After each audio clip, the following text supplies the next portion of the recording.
మాతృకావర్ణ సంయుక్తం జ్ఞానమోక్ష సుఖప్రదం అయినటువంటి సుబ్రహ్మణ్య సహస్రనామాల్లో మాతృకావర్ణాల్లో ఉకారనామాలు నిన్న చెప్పుకుంటూ ఉద్వేగఘ్నాయ నమః ఉరగేశ్వరాయ నమః ఈ నామం దగ్గర స్వామి యొక్క సర్పరూప స్వరూపాన్ని సంపూర్ణంగా చెప్పుకోవడం జరిగింది. ఇక్కడ ఇలాంటి సర్ప సంబంధమైన నామాలు తర్వాత అక్షరాల్లో కూడా చాలా ఉన్నాయి. ఇక్కడే వాటిని కూడా స్మరించుకుంటే ఫణీశ్వరాయ నమః ఒకటి ఉన్నది, ఫణివరాయ నమః అని ఒక చోట, దందసూకేశ్వరాయ నమః అని ఒక చోట. ఇవన్నీ కూడా సర్పేశ్వరుడు అనే పేరుతో చెప్పబడుతున్నాయి. ఇలాగ నాగేశ్వర, సర్పేశ్వర ఇత్యాది నామములని, ఫణీశ్వర, ఇవి స్వామి యొక్క ఫణి రూప, ఫణము కలిగింది ఫణి, పడగ రూపంలో ఉన్నది. అది సుబ్రహ్మణ్యారాధనలో ఒక పడగ, పాము పడగని పెట్టుకుని శరవణభవ అని ఆరాధించినప్పటికీ దివ్య ఫలితాలు ఉంటాయని శాస్త్రం చెప్తున్నది. అలాంటి అనుభవాలు, వాటి వల్ల అనేక రకాల అరిష్టాల నుంచి బయటపడ్డ వాళ్ళ చరిత్రలు కూడా మనకి భక్తుల అనుభవాల్లో లభిస్తూ ఉంటుంది. ఉరగేశ్వరాయ నమః అన్నప్పుడు సర్పరూపుడైన సుబ్రహ్మణ్యానికి నమస్కరించుకుంటూ తర్వాత నామాల్లో ఉరుప్రభావాయ నమః, ఉదీర్ణాయ నమః, ఉదారధియే నమః, ఉమాసోనవే నమః ఇలాంటి నామాలు వస్తున్నాయి. ఉదీర్ణుడు అనే మాటకి ఇది విష్ణు శాస్త్రంలో కూడా వస్తుంది. ఉదీర్ణ సర్వత చక్షు ఇత్యాది నామముల్లో ఉదీర్ణ అంటే అన్నిటికీ అతీతుడు అని అర్థం. అతీత తత్వమే ఉదీర్ణ అని చెప్పబడుతున్నది. అంటే సర్వభూతములకు అతీతమైన వాడు, అంటే సర్వాతీతమైన బ్రహ్మతత్వమే అతడు అని ఉదీర్ణ శబ్దం ద్వారా తెలుసుకుంటూ ఉమాసోనవే నమః, ఊర్ధ్వరేతస్సుతాయ నమః అంటే తల్లిని తండ్రిని ఒకసారి తలంచుకోవడం జరిగింది. ఇక్కడ ఊర్ధ్వరేతస్సుతాయ నమః అని చాలా విశేషం. ఊర్ధ్వరేతం విరూపాక్షం విశ్వరూపాయ వై నమో నమః అంటూ శివునికి సంబంధించి విరూపాక్షుడు ఊర్ధ్వరేతస్కుడు అని చెప్తారు. ఊర్ధ్వరేతస్క స్థితి సామాన్యమైన అంశం కాదు, అది శబ్దమాత్రంగానే ఇతరులు గ్రహించగలరు. కానీ ఆ స్థితి ఉన్నదే అది మహాయోగులకు కూడా దుస్సాధ్యమైనటువంటి స్థితి. ఆ స్థితిలో సంపూర్ణంగా సహస్రార స్థితిలో ఉన్నటువంటి వాని యందు మాత్రమే ఆ పదం అన్వయింపబడుతుంది. అలాంటి ఊర్ధ్వరేతస్క స్థితిలో ఉన్నవాడు శివుడు. ఆయన సంతానం కావాలంటే ఆ ఊర్ధ్వరేతస్కుడైన వాని యొక్క తేజస్సు లభించింది అంటే ఆలోచించవలసిన అంశం ఇందులో ఉన్నది. అదే పరమేశ్వరుడు యొక్క తేజస్సు సుబ్రహ్మణ్యుడు అని శివతేజస్ సంభూతుడు కనుక శివతేజ అని నామం మనం ప్రధానంగా చెప్పుకుంటూ ఉంటాం.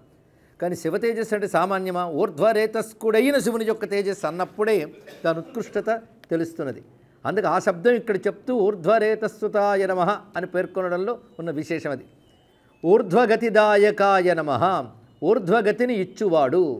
ఊర్ధ్వగతి అంటే ఉత్కృష్ట స్థితిని ఇచ్చువాడు అనేది. ఉన్న స్థితి కంటే ఉత్కృష్ట స్థితికి వెళ్ళడమే ఊర్ధ్వగతి. సుబ్రహ్మణ్యని ఆరాధన చేసిన వాడు మరి అధోగతి పాలుకాడు, ఊర్ధ్వగతికి వెళతాడు. కానీ గతులు ఇక్కడ అధోగతి, ఊర్ధ్వగతి అని రెండు ఉన్నాయి. అధోగతి అంటే నరకాదులు, నికృష్ట జన్మలు. ఊర్ధ్వగతి అంటే ఉత్కృష్ట స్థితి అని అర్థం. ఇక్కడ స్వామిని ఆరాధన చేసినటువంటి వారు ఉత్కృష్ట స్థితిని పొందుతారు అంటూ అనుగ్రహ సూచక నామంగా ఇది చెప్పబడుతోంది. అందుకే వీటిని మనం అనుసంధానం చేసుకున్నప్పుడు ఈ అనుగ్రహములన్నీ లభిస్తాయి. తర్వాత ఊర్జ అనే శబ్దంతో వరుసగా నామాలు చెప్తున్నారు. ఊర్జకాయ నమః, ఊర్జితాయ నమః, ఊర్జితోదారాయ నమః, ఊర్జస్వతే నమః, ఊర్జితోర్జిత శాసనాయ నమః. కేవలం అక్షరాలతో చమత్కారంగా కూర్చునివి కావు. ఊర్జ అనేది చాలా గొప్ప శబ్దం ఇక్కడ. అంటే బలము అని అర్థం. ఇక్కడ ఏమిటా బలం అంటే తద్విష్ణోర్బలమాహు అని ఇత్యాదులు చెప్పినట్లుగా సర్వజగత్తుని పట్టి నడపగలిగే బలం పేరు ఊర్జ అనే శబ్దంతో చెప్తున్నారు. అలాంటి బలం కలిగినటువంటి వాడు కనుక ఊర్జితాయ నమః, ఊర్జస్వతే నమః. పైగా బలముతో కూడిన చలనమని ఎవరికి ఉన్నదో వారికి ఊర్జస్వాన్ అనే పేరు చెప్తున్నారు. ఊర్జిత ఉదారాయ నమః అంటే గొప్ప ఊర్జితుడు, బలవంతుడు, ఉదారుడు. ఉదారుడు అన్నప్పుడు బలం కూడా ఉదారమే. ఉదారమైన శబ్దం దగ్గరికి ఎక్కడ వచ్చినా ధారాళముగా ప్రకటించువాడు అని అర్థం. ఇక్కడ తన బలాన్ని ప్రకటించేవాడు, అలాగే బలం కలిగిన వారిని కూడా శాసించేవాడు. ఊర్జితోర్జిత శాసనాయ నమః. ఎవరైతే బలం కలిగిన వారో వారికంటే బలమైన వాడు కనుక బలం కలిగిన వారిని శాసించేవాడని చెప్పడంలో ఉద్దేశం ఏంటంటే సృష్టిలో ఒకడిని మించి ఒకడు ఉంటూనే ఉంటాడు ఎప్పుడు కూడా. మనల్ని మించి ఎవరూ లేరు అనుకోవడం ఒక భ్రాంతి మాత్రమే.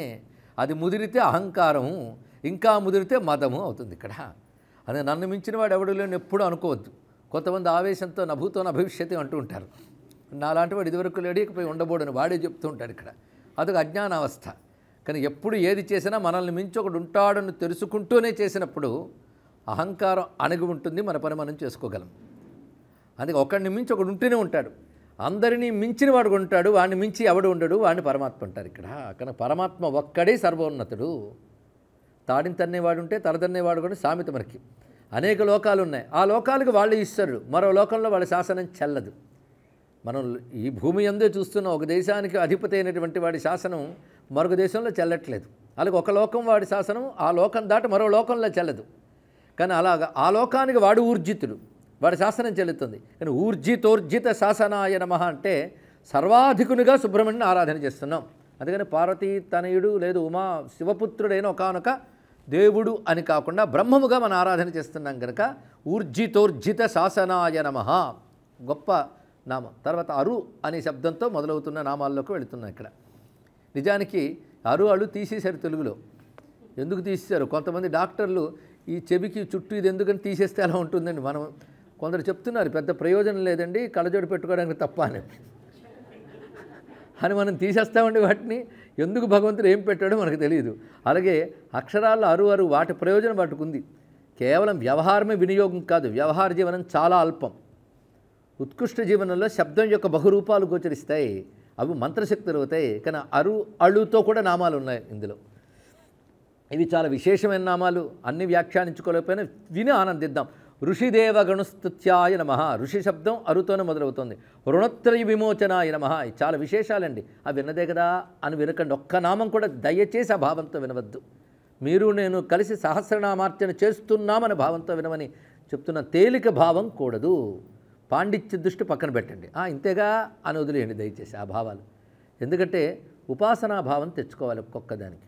ఎందుకంటే దీని ఫలితం కూడా అలాంటిది. రుణత్రయ విమోచనం అంటే 3 రుణాల నుంచి బయట పెట్టేవాడు అని అర్థం. 3 రుణాల నుంచి బయట పెట్టే మార్గం ఒకటి ఉంది. ఆ మార్గం పేరు శాస్త్రం. ఆ శాస్త్ర రూపమైన వాడు అని అర్థం ఇక్కడ. అది ఏదంటే వేదము అని అర్థం. ఇక్కడ వేదం మనకి 3 రుణాల నుంచి బయటపడండర్రా అని బోధిస్తున్నది. ఈ 3 రుణాల నుంచి బయటపడని వాడికి ముక్తి జ్ఞానం అని కబుర్లు ఆడడానికి కూడా లేదండి. ఇక్కడ అర్హత లేదు వాడికి. భక్తి జ్ఞానాదుల గురించి అర్హత లేదు. ఆ 3 రుణములు ఏమిటంటే దేవరుణ, పితృరుణ, ఋషి రుణములు. ఈ 3 తీర్చుకోగలగాలి. అది గృహస్థాది ఆశ్రమములు ఎందుకు అంటే 3 రుణాలు తీర్చుకొనుటకై ఏర్పడినది. ఆ 3 రుణాలు తీర్చుకోకపోతే దోషం, తీర్చితే పుణ్యమని. పుణ్యమే కానీ పుణ్యమని ప్రత్యేకంగా చెప్పక్కర్లేదు. అప్పు తీర్చడం గొప్ప విషయం అండి. నేను అప్పు తీర్చానంటే దానం చేసినంత గొప్పగా చెప్పుకోకూడదు. అప్పు తీర్చకపోతే మాత్రం శిక్షించాలి. అప్పు తీర్చితే గొప్ప విషయం ఏం కాదు. కానీ అప్పు తీర్చకపోతే బయటపడలేం. కానీ సంసారం నుంచి బయటపడాలంటే 3 అప్పులు తీరాలి అన్నారు ఇక్కడ. అందుకే మనం చేసే కర్మలు ఏవైనా ఉంటే రుణత్రయం నుంచి బయటపడడానికి చేయాలి, ఈశ్వరాత్మ బుద్ధితో చేయాలి. రెండే ఉండాలి ఇక్కడ. అందుకే కర్మలు 3 భాగాలు చేశారు. దేవకర్మలు, పితృకర్మలు, ఋషికర్మలు. ఋషికర్మ అంటే కేవలం ఒకటే, స్వాధ్యాయం, అభ్యాసము, అధ్యయనము.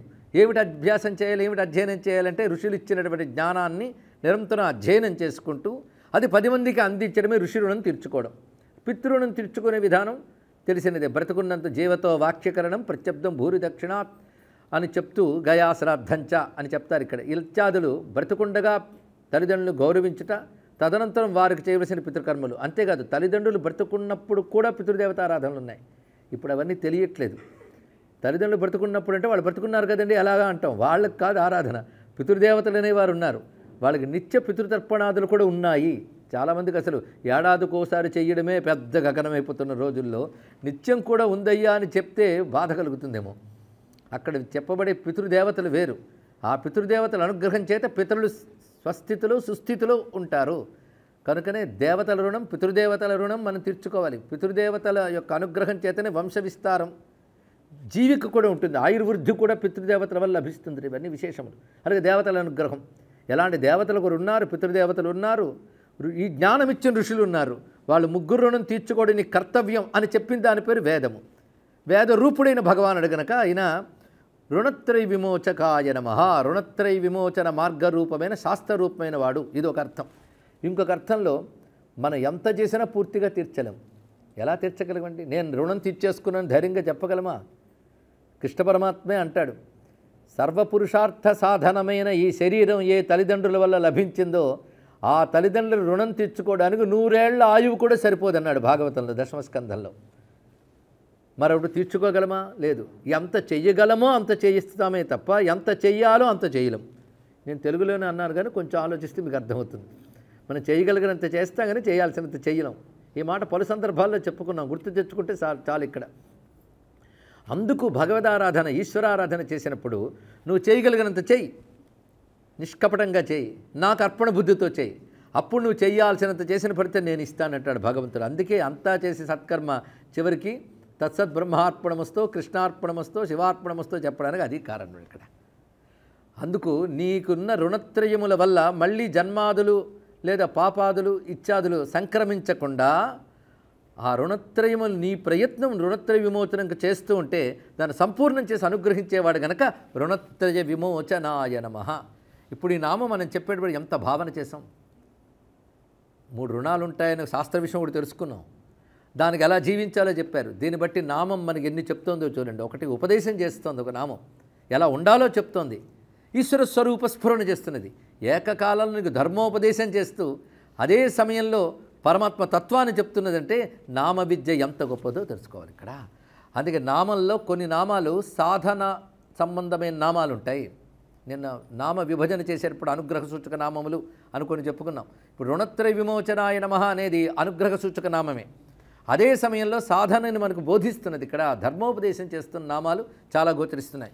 రుజురూపాయ నమః చాలా గొప్ప విశేషం అండి. రుజుమార్గము, రుజుమార్గం అంటే తిన్నని తోవా. అందుకే తిన్నగాను వెదికి తెలుసుకుంటున్నయ్యా అన్నాడు మా త్యాగయ్య. అన్ని నీవనుచు అంతరంగమున తిన్నగాను వెతికి తెలుసుకుంటున్నయ్యా. ఏ రాగం అండి? వద్దు, అది ఏ యోగం అండి అని అడగండి, ఇక్కడ ఉండనియండి. కానీ ఇందులో చెప్పదలుచుకున్నది ఏమిటంటే చిన్న తేలిక మాట కాదండి. తిన్నగా వెతకడమే చాలా కష్టం. బుద్ధిని తిన్నగా పరమాత్మ తిప్పండి, పోనీ ప్రవచనం తిన్నగా వినండి. వింటూ ఉంటే లేదా ధ్యానం చేస్తుంటే పక్కకు పోతూ ఉంటుంది, ఎటు పోతుందో కూడా తెలియదు. మనం ఎక్కడ మొదలెట్టామని మళ్ళీ వెనక్కి రావాలి. కొందరిని జపం చేశానంటారు మొత్తం అయిపోయాక. అంటే అర్థం మాల తిప్పుతున్నాడు కానీ ఏవో ఆలోచించాడు, ఏ మంత్రం చేశారు కూడా మర్చిపోతాడు. అలాంటి దోషాలు వస్తూ ఉంటాయండి సాధన దశలో. మళ్ళీ ఆచమనించేసి మళ్ళీ ప్రారంభించాలని దోషాలు వస్తాయి. మనసు పక్కకెళితే ఆ మంత్రం సిద్ధించదుట. ఎన్ని మార్లు పక్కకు పోతుందో మళ్ళీ తిన్నగా తేవడం ఎంత కష్టం. తిన్నగా వెళ్ళడం, కానీ తిన్నగా వెళ్ళిపోకుండా ఇటు అటు పోతూ ఉంటుంది. ఇది అది వంకర బుద్ధులు, అదే వక్ర తుండ, వంకరలను పోగొట్టేవాడైన. మధ్యలో అన్నగాను కూడా సార్ అనుకుంది ఏముంది, ఇద్దరు ఒక పని చేస్తున్నప్పుడు. కనుక రుజురూపాయ నమః గొప్ప మాట అండి ఇది నిజానికి. అంటే తిన్నని రూపము కలవాడు అంటే వంకర లేనటువంటిది, సూటి అయినటువంటిది అని అర్థం. దీనికి వేదపరమైన ఒక అర్థం అనేది, ధర్మపరమైన ఒక అర్థం అనేది. రుజుత్వము అంటే అర్థం యథాచిత్తం తథా వాక్చ, యథా వాక్చ తథా క్రియా అని శాస్త్రం చెప్తున్నది. మనసు ఎలా ఉంటుందో మాట అలా ఉంటుంది, మాట ఎలా ఉంటుందో చేత అలా ఉంటుంది అన్నాడు ఇక్కడ. అంటే మనోవాక్కాయ కర్మలు 3 ఒకేలాగుంటే దాన్ని రుజురేఖ, సరళ రేఖ అంటారు. మీరు కొంచెం ఆలోచిస్తే 3 చుక్కలు ఎగుడు దిగుడుగా పెడితే దానికి వేరే సింబల్ చెప్తారు. కానీ సరళ రేఖ అంటే అర్థం బిందువులన్నీ ఒకే లైన్లో ఉన్నాయని అర్థం కదా. అదే మనసు ఒక బిందువు, మాట మరొక బిందువు, చేత ఇంకొక బిందువు, 3 బిందువులు ఒకేలా ఉంటే రుజుమార్గము. అది ఎవరికి ఉంటుందంటే మహతామేకరూపత అన్నాడు ఇక్కడ. మహతామేకరూపత, మహాత్ములకి ఏకముగా ఉంటుందయ్యా. కనుక వాళ్ళకి 3 తేడాలు ఉండవు. ఆ నిష్కపట తత్వస్వరూపమే భగవంతుడు. కనుక ఎవరు ఆ మార్గంలో ఉంటారో వాడు భగవంతుడితో ఉన్నట్టే. కనుక రుజుమార్గం అంటే ఇదొక అర్థం. ఇది సాధనకు పనికొచ్చే మార్గమే, ఇందాక చెప్పినది ఇప్పుడు ఇది కూడా. ఇంకొక అర్థం రుజుమార్గము అంటే ముక్తి మార్గమునకు రుజుమార్గం అని పేరు అన్నాడు. దేవయాన పితృయానములు 2 ఉంటాయి. మొత్తం కర్మల వల్ల మనకు తెలుస్తున్న విద్య అండి దేవయాన పితృయానములు. అందులో పితృయానములో వెళ్ళేటువంటి వారు కర్మలకు ఫలితంగా పితృయానంలో వెళుతూ కొన్ని ఊర్ధ్వలోక సుఖాలు అనుభవించి మళ్ళీ తిరిగి వస్తారు. అది మంచిదే. తిరిగి ధూమ మార్గం అని పేరు కూడా ఉన్నది. అర్చిరాది మార్గాల గురించి మన సంస్కృతి చెప్తున్నది. ఇందులో ధూమ మార్గము, దీన్ని కృష్ణ మార్గము, కృష్ణపక్షము ఇత్యాదులు చెప్తుంటారు. ఈ ధూమ మార్గం అంటే ఎవరికి లభిస్తుందంటే యజ్ఞాది కర్తవులు కర్మలు ఆచరించేవారు ఈ ధూమ మార్గము గుండా వెళ్ళి ఉత్తమలోక సుఖాలు కొన్ని అనుభవించి మళ్ళీ కిందకు వస్తారు. అప్పుడు సరళ రేఖలా అవుతుంది. అది వక్రగతి.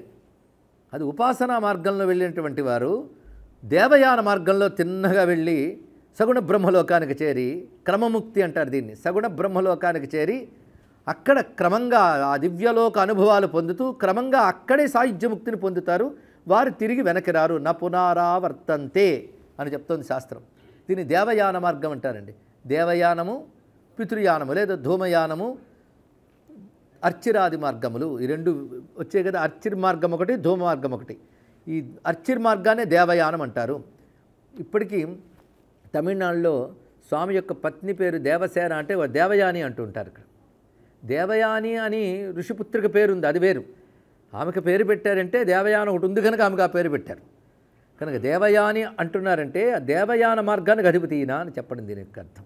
కనుక దేవయాన మార్గాన్ని రుజు మార్గం అంటారు. ఆ దేవయాన మార్గము గుండా తిరిగి వెనక్కి రానటువంటి ముక్తినిచ్చేవాడు కనుక రుజుమార్గాయ నమః అని అర్థం చెప్పాలి. ఇది వైదికమైనటువంటి అర్థం ఇక్కడ. కనుక రెండూ బాగున్నాయి. అంటే త్రికరణ శుద్ధి అనేటువంటిది భగవత్ స్వరూపం కనుక ఆయన రుజుమార్గ స్వరూపుడు. దీన్ని బట్టి ఈ మార్గంలో ఉండరా నాయన అని చెప్తాడు, నిష్కపటంగా జీవించుట. ఇక రెండవది దేవయాన మార్గ స్వరూపుడు అని. రుజుకరాయ నమః, రుజుమార్గంలో ఉంచేవాడు ఆయన ఇక్కడ. అంటే మన బుద్ధిని తిన్న చేసి వంకర తొలగించి నడిపించేవాడు కనుక రుజుకరాయ నమః, రుజుమార్గ ప్రదర్శకాయ నమః. ఎన్ని మాటలు చూడండి, రుజుమార్గం గురించి చెప్తున్నారు ఇక్కడ. దీనికి రుజువు శక్తిగాని ఉంటే ఆర్జవ శక్తి అని అంటారు. రుజుశక్తికి ఆర్జవ శక్తి అని పేరు. రుజు అనే మాట ఆర్జవం అయింది ఇక్కడ. కానీ ఆర్జవ శక్తి ఉండాలి. అంటే త్రికరణాలు ఒక్కటిగా ఉంటే ఒక శక్తి వస్తుందట. కపటం పెరుగుతున్న కొద్దీ శక్తులు క్షీణిస్తాయి. నిష్కపటత్వం ఉన్నప్పుడు శక్తి పెరుగుతుంది. అంతేగా నేను మంత్రతంత్రాలు చేసినా, ఎన్ని విషయాలు చెప్పినా నిష్కపటమనే మనస్సంస్కారంగానే తెచ్చుకుంటే దానివల్ల ఒక శక్తి ఏర్పడుతుంది. ఆ శక్తి పేరు ఆర్జవ శక్తి.